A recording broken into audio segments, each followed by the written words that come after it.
Well, welcome back.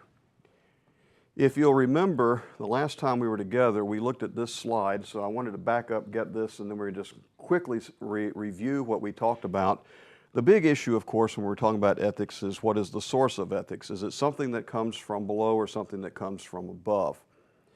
As we considered this, we talked about the fact that there are three meta-ethical tendencies or three meta-ethical approaches. That is, standing above the actual doing of ethics, there are structural and conceptual ways of approaching ethics.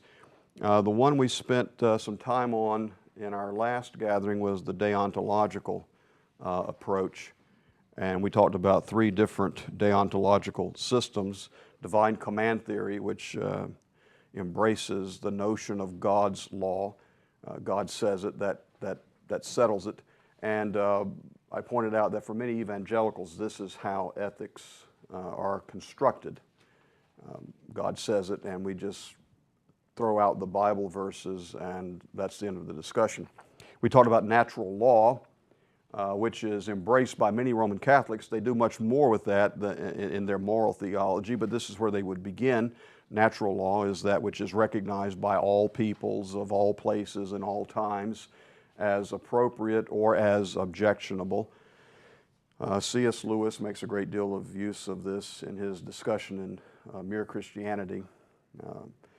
And then, of course, the third approach, ethical rationalism, which tries to find some universally binding norm, such as the categorical imperative. So we looked at this the last time, and that's just a quick run-through to remind you of where we left off. We now move to a second system of metaethics, or a second way of entering into ethical discussions. And these are systems that are teleological, or some would refer to them as consequentialist approaches.